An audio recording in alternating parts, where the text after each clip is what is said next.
Hi, guys. Happy Tuesday, 7 p.m. Getting started with our live Q&A session. So happy to be back and, hopefully see some of you guys on here commenting and putting notes and things like that, questions. But it's so nice to be back, and I love, love, love getting your questions. And so happy that I have a question today that I'd love to answer, and hope you guys are doing well. Sorry about the blank wall. You can see it now. It's all blank. I've always had pictures there, and I'm still in the same office, but this is my home office. But it's just we're getting some work done and painting done, and I had to take down all my pictures, so it looks pretty bare back there. But I hope everyone's having a good week and enjoyed the last couple of weeks. I hope everyone here is really doing well and on the way to recovery and things like that. So I really would love to hear, put in your comments, how's your recovery going? How are you guys doing with your chronic illness? Any new findings, things you guys are finding, please share with us. We'd be happy to learn more about it. So let's get started. And I have to make this disclaimer, as I always do. This is not to substitute for medical advice. This is not to substitute working with a physician or a practitioner. This is simply an educational forum to give you more information and to kind of streamline and help your healing journey. So not medical advice and cannot be substituted for medical advice. So let's get started. Today's question is from Claire, and Claire says, which essential supplements do you recommend? I have so many and have had many more over the years, but now I don't know which one to continue with. Probiotics, magnesium, omega 369, vitamins. So Claire, that is a great, great question, and I get asked this a lot. If you guys have seen on the top of the group, I have pinned on the top of the group a PDF that people really wanted me to make, and it's the 10 steps, the 10 basic steps that I use to heal myself from chronic illness. I made a PDF out of it, and there's 10 steps in there. And one of the steps in there, I actually do talk about the basic supplements that I started with, and what those supplements are and things like that. So we'll go through some of it today.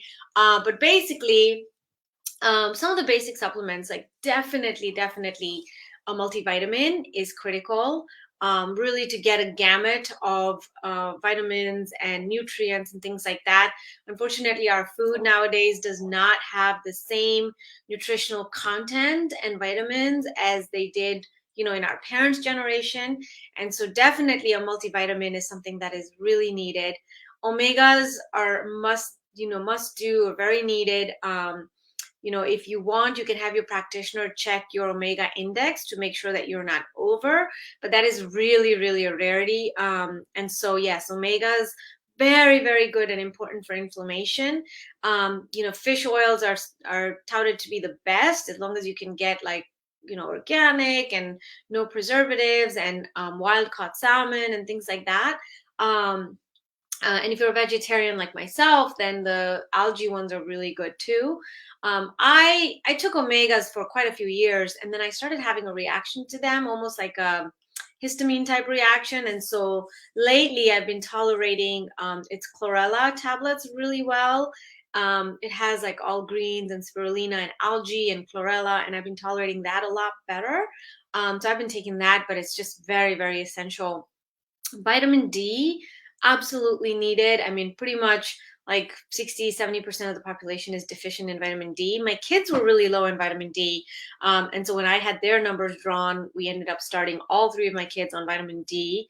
So that's really an essential nutrient. And then magnesium. I think I was reading a study, like 70 or 80% of adults, American adults, are deficient in magnesium. And magnesium plays a role in about 200 to 300 processes in the body. And so magnesium is so vital for different enzyme reactions and things to take place in the body. And I know for me personally too, when I get low on magnesium, my legs really hurt and my whole body hurts. So definitely with chronic illness, magnesium is something to really strongly consider. And then vitamin C, some patients really benefit from vitamin C. And then what I really like, and I take till this day, I take 1 pack of electrolytes every single day. If you are suffering from adrenal fatigue, if you're suffering from chronic fatigue, fibromyalgia, any kind of chronic illness, Lyme disease, it's your electrolyte balance is very off. And so it really, really helps to take electrolytes, trace minerals or electrolytes are very essential. And then I take EAAs, essential amino acids. Those are, I prefer those than BCAAs, so branched chain amino acids. I prefer EAAs, so essential amino acids. I will put a link on some of the stuff that I take down here, but I really prefer essential amino acids over BCAAs. And I think it's really important to have all the essential amino acids for protein synthesis and protein absorption, and really helps me with recovery after I've walked or biked or swam or whatever I've done. So those are some of the basic ones, multivitamin, omegas, vitamin D, magnesium, trace minerals or electrolytes, and then essential amino acids. Vitamin C, of course, zinc, a few other things. I mean, you really have to work with your practitioner to figure out which of those you are deficient in, what you need. There's so many more other ones. When I was really sick and when I first started, I went from taking one multivitamin to my naturopathic doctor putting me on like 25 different supplements because I was so, so ill. And so literally went overnight, from taking 1 or 2 multivitamin, whatever, to a whole plethora of them. And, that was very necessary for me that back then because I was just really sick. And so you have to work with a practitioner, but, quercetin is actually really good for histamine type reactions, for an inflammatory process. Quercetin is good. CoQ10 is really good for, just muscle energy, for, muscle soreness, things like that. So CoQ10 is very good. There's a few other ones. Of course, if you take vitamin C, zinc, maybe copper. So there's quite a few other ones, but some of the basic ones that I talked about. Then there's more that there's patient specific stuff. So for instance, if you're in the different stages of adrenal fatigue, then you're going to have stage 1 is going to have its own set of supplements and herbs. Stage 2 adrenal fatigue is going to have its own supplements. And then stage 3 and 4, it really changes because at that point your adrenals are really, exhausted and burnt out. So we're not going to try and overstimulate it. So you need very different supplements for stage 3 and 4 for adrenal fatigue. If you're a patient who is on hormones, then you really need some help with methylation and detoxification to get some of that estrogen out. So like DIM is really good. Additionally, for patients who are on hormones, I personally have never been able to handle DIM. It just never worked well with me. And so I actually take Broco Protect, which is basically a supplement. It has sulforaphane in it. I have double MTHFR, and so you really need help with methylation, detoxification. And so I actually take Broco Protect, which is basically like broccoli sprouts and alfalfa sprouts and all of those things that basically help with detoxification. So I do much better with Broco Protect. And so really there's so many different conditions. We cannot just generalize this to say, okay, you take this, especially because we're not diagnosing a patient here. But I think some of the basics ones like a multivitamin, some omega, vitamin D is critical, magnesium, trace minerals, electrolytes, EAAs. And I don't know why, but like actually I kind of do know why, but when I was just taking only my multivitamins and then I got really sick with everything that happened, I was on a list of like 25 different supplements. And so I made a list of everything, including my time, like when I would take it, because nothing made sense. Like, how was I going to take these 25 different supplements, multiple times a day? So I made like a timetable, like a schedule for myself. And ever since then, every time I change, I write it all down. So my entire journey, I have all my supplements from the very first day that I was sick all the way to now. And I keep very detailed records, mainly to help me with organization. And when I see a printout, like I know what to take. But I will tell you guys, my journey has really, really changed. Like I said, I went from taking nothing to taking like 25 different supplements. And over the years, I continued taking a lot of those because I needed it.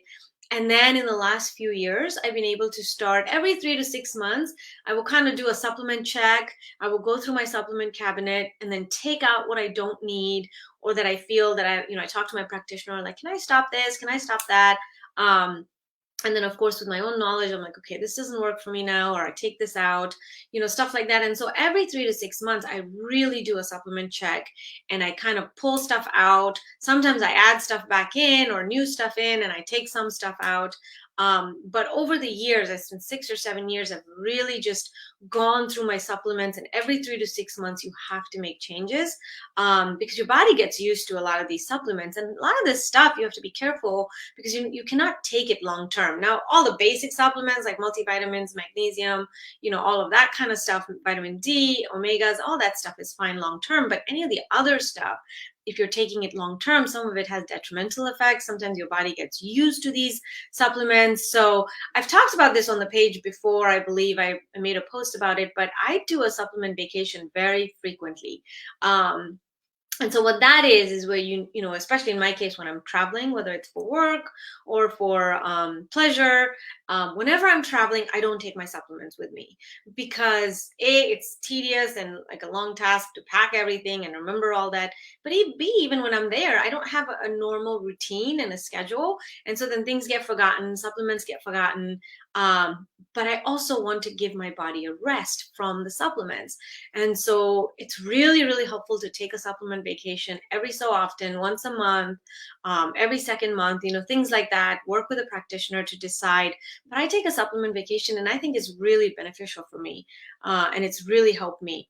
I'm really lucky in my journey. Like I said, when I was very, very sick, and I went from taking nothing to 25 different supplements, and over the course of the years I worked with different doctors, and I worked with my naturopath, and then my functional medicine doctor, and then another functional medicine doctor, the DO down in West Palm Beach that I worked with.